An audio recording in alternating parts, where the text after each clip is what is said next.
Hey everyone, welcome back to Bryan's Mysteries and Adventures on Trail. I hope everyone is doing well. I want to apologize for the delay in the upload schedule. I'll have more information at the end. Before we get started in today's video, I wanted to let everyone know that the 2024 merch calendars are available. I'll have more information on that at the end. If you are interested, they are $25 a piece. That includes shipping to anywhere in the continental United States. If you are further out and would like to purchase one, all you need to do is email me. I'll have that information in the description. This is the cover of the new calendar. It's a mid-folding wall calendar with pictures from my adventures and many pictures from people as yourself that sent in pictures, which I'm greatly appreciative for, and I'll be in contact with you to set up giving you your calendar as promised. In today's video, we're going to be discussing a few different things. We're going to discuss various safety tips, various information if you want to get involved in search and rescue, various different types of search and rescue teams, as well as, unfortunately, one event where someone went missing while they were out helping a search and rescue team, which the irony was the person they were searching for was ultimately found, but this volunteer wasn't. One of the main things I want to emphasize, which I've talked about many times in other videos, is it's so important to carry some type of satellite device, especially if you're going to be hiking alone or if you want to get involved in a search and rescue team effort, because this can be an invaluable tool to help you stay in touch, or if you happen to get separated from your group. That's another thing I want to talk about. If you do want to get involved in search and rescue, please contact your local search and rescue teams or any nonprofit organizations. Please don't just go out on your own. Not only are you putting your life at risk, but you also will be potentially interfering with the investigation of the search and rescue teams that are out and about. In working on several cases that I am going to be uploading soon, I realized that I haven't done my duty in explaining what goes into search and rescue, the experience, the commitment, and also what is required. The story I mentioned in the beginning happened over a decade ago when there was a massive search and rescue called out for a missing female hiker. Many teams from various counties, including many 501c3 nonprofit organizations, came out to try and assist with this search. Unfortunately, this man, he didn't tell anybody that he was going to go out looking for her, even his own family. Sadly, he wasn't even reported missing himself until almost 3 weeks later, after he was last seen on this road. At this point, the female hiker who had been missing was found, had been reunited with her family. She was fine. All the media attention had died down, and only a few people knew about this missing volunteer. That, fortunately, they did try and go out and look for him, but unfortunately, aside from a potentially last sighting on that road, they really had no idea even where to start.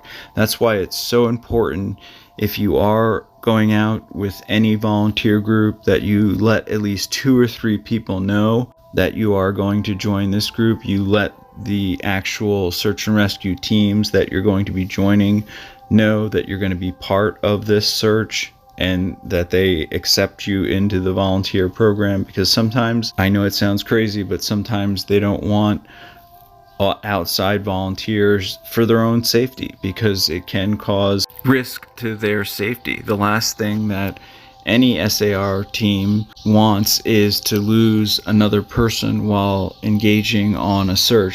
This is just a general map to show how a lot of times the search goes. We pinpoint the last point of origin, and then we fan out from that region. Unfortunately, in this particular case, the search and rescue teams and all the volunteers really had no idea, except for this one eyewitness, where he was last thought to be seen on that road, but it could not have even been confirmed that it was him. They had no idea really where to even begin to look, and sadly, he was never found. To this day, there are various search parties that still go out and try and look for him, but at this point it is probably, sadly to say, that they won't find him. But miracles do happen, and I wanted to talk about various search and rescue teams. For example, the Santa Cruz County Search and Rescue Team.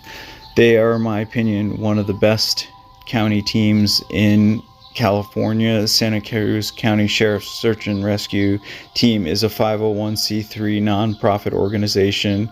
They're comprised of highly trained volunteers dedicated to not only serving the community, but educating the public, searching, going on various rescues, and recovering missing people in not only Santa Cruz County, but across the state of California. They work very closely with the Santa Cruz County Sheriff's Office, and they have very technical experts.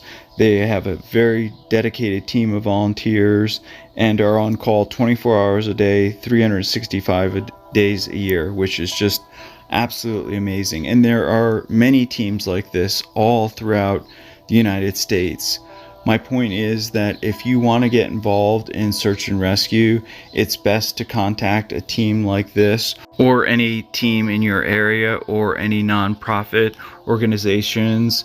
I'll have some more information on some of those in the description, like Wilderness Services Inc., that is based out of Washington State. If some of you have been watching my videos for a while, you'll see that some of these tragedies may have been easily avoided. If you're going to carry a Garmin InReach Explorer SATCOM device, know how to use it, set it up, activate the service before you go out. If you're going to be hiking alone, know how to use a compass, know how to use basic maps. I'm not trying to sound condescending in any way. There's lots I need to learn. I'm always trying to improve my skills, and always love to hear from you guys if you have any tips. It's all a part of learning and becoming a better outdoorsman. I'm sure a lot of you have heard of the movie Into the Wild. It's a true story, and if he had only known to walk up or down river a little bit, if he had walked up river, he would have found that there was a monkey bridge, which he would have been able to hopefully cross the river, or at least had a better chance at doing so, rather than just going back to the bus and dying of starvation. I wanted to make this video because there are a lot of things I still need to learn, and some of the cases that I will be presenting to you, you'll see, are very shocking, and they probably could have been prevented. I'm always looking for your guys' input and tips. I know a lot of you are extremely experienced and have gone through much more training, and I think as a community, as we keep sharing these stories and our experiences, we can help these type of disasters and tragedies from happening. If someone does go missing in your area, please contact your local search and rescue team. Ask them to get involved. Please don't go out on your own with anybody but search and rescue personnel, because like I said, it can cause a lot of problems and put your own safety at risk. I want to dedicate this video to all the search and rescue teams, all the volunteers, everybody around the world that has gone out and risked their lives to help bring back missing loved ones. In today's day and age, there's no waiting time. If somebody goes missing, report them right away. The first 48 hours are the most important.